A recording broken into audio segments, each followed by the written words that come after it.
This one specifically has been asked for by Paul. So hi Paul, I hope you enjoy this. I also hope Dean enjoys this. Possibly Harry and David will be watching this tonight or tomorrow as well.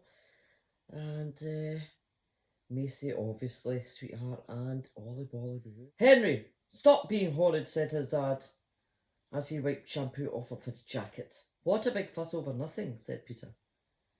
Henry lunged at him. Mum seized Henry by the collar and she seized him and held him back. Now, Peter, said Mum, that wasn't the kind thing to say to Henry now, was it? Not everyone is as brave as you.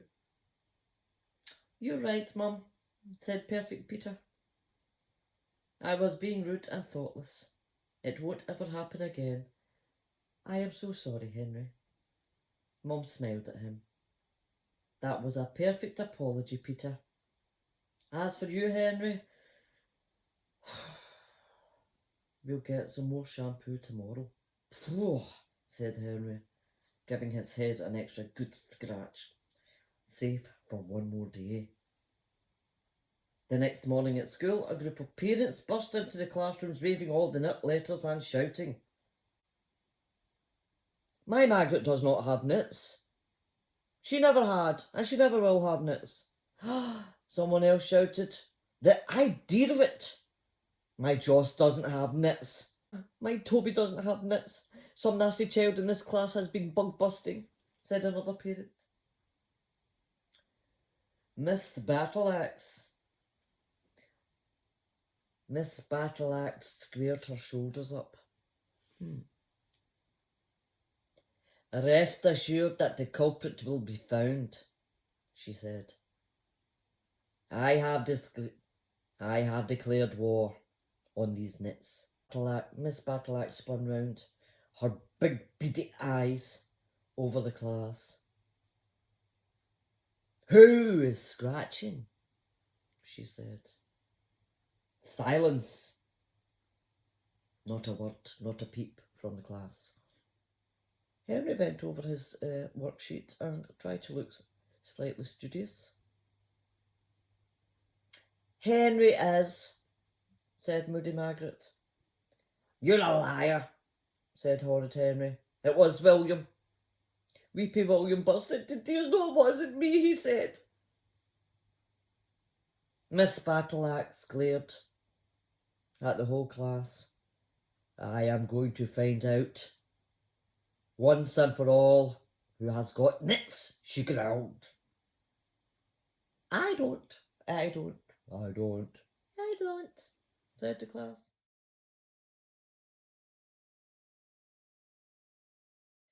Silence, said Miss Battleaxe. Nora, the knitting off is coming. Who's got knits? Who's not bug busting? We will all find out soon. Uh-oh, said Horrid Henry. Now I am sunk. There was no escaping Knitting Nora, the bug explorer, and her ferocious combs. Everyone is going to find out that he does have knits. Rude Ralph would never stop teasing him. He'd be shampooed every night. Mum and Dad would find out all about the knit letters that he had thrown away. He could, of course, get a tummy ache, double quick, and then be sent home from school. But Knitting Nora had a horrible way of remembering whose head that she hadn't checked, and then combing it out in front of the whole class.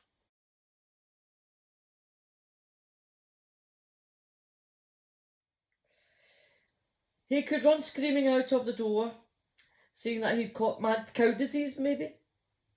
But somehow he didn't think that Miss Battleaxe would believe him. There was just simply no way out. This time he was really well and truly sunk. Unless, said Henry to himself, he had a wonderful, spectacular idea. It was so wicked and so horrible, and even Horrid Henry hesitated. But only for a moment. Desperate times call for desperate measures, thought Horrid Henry. Henry leaned over clever Claire and brush his head lightly against her head. Very naughty, sure he is. A really, really naughty boy. Get away from me, Henry, said Claire. I was just admiring your lovely picture, said Henry. He got up to sharpen his pencil. On his way to the sharpener, he brushed into Greedy Graham. Leap, scratch, scratch, scratch, leap. On the way back from sharpening his pencil, he stumbled and fell against anxious Andrew. Leap, scratch, leap, scratch, leap. Ow, said Andrew. Sorry, Andrew, said Henry. What big clumsy feet I have. Whoops, he added, tripping over the carpet and banging heads with Repeat William. Leap, scratch, leap, scratch. Wailed William. Sit down at once, Henry, said Miss Battleaxe. William, stop the scratching. Bert, how do you spell cat? I don't know, said Beefy Bert. Horrid Henry leaned across the table and put his head close to Bert's. C-A-T, he whispered helpfully. Leap, scratch, leap, scratch. Then Horrid Henry raised his hand. Yes, said Miss Battleaxe. I don't understand these instructions, said Henry. Could you please help? Help me, please, Miss Battleaxe. She frowned. She liked to keep as far away from Henry as possible.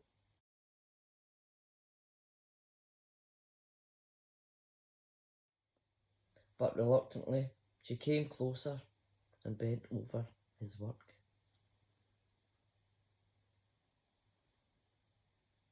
Henry leaned his head over hers. Leap, scratch, leap, leap, scratch.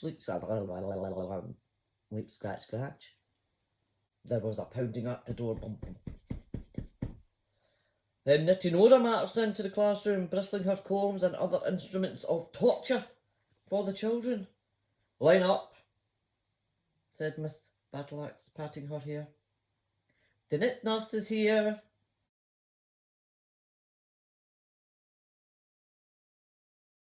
Rats, thought Henry. He had actually hardly started.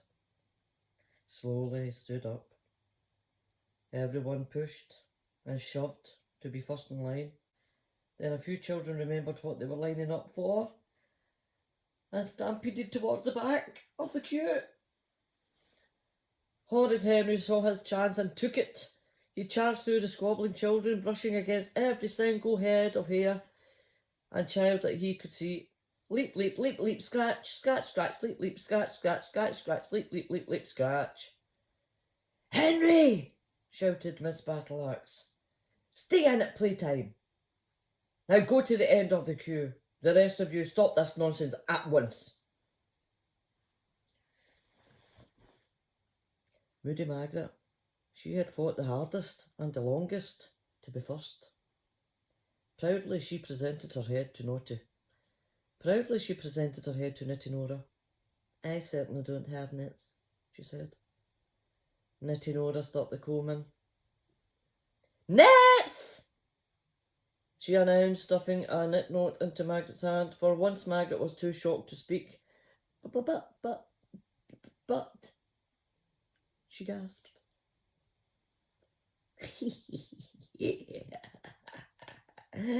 Henry. Now he wouldn't be the only one. She stopped the comb and root Ralph's greasy hair. Nits! She announced. Nut face, hissed Horrid Henry, beside himself with glee. Nits! Said Nitty Nora, poking her comb into Lazy Linda's hair. Nits! Said Nitty Nora, prodding Greedy Graham's frizzy hair. Nits! And nits! She continued, pointing at Weepy William, Clever Claire, Sour Susan, Beefy Bert, and Dizzy Dave. This is a great story. Then Nitty Nora beckoned Miss Battleaxe, the teacher. Teachers too, she ordered. Miss Battleaxe's jaw dropped. I have been teaching here for 25 years. I've never had nits, she said. Don't waste your time checking on me. Nitty Nora ignored her protests and stuck the comb. She said, and whispered in Miss Battleaxe's ear.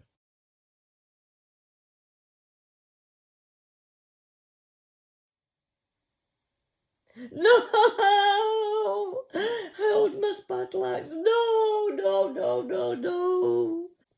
Then she joined a line of weeping, wailing children clutching their knit notes to take home from school.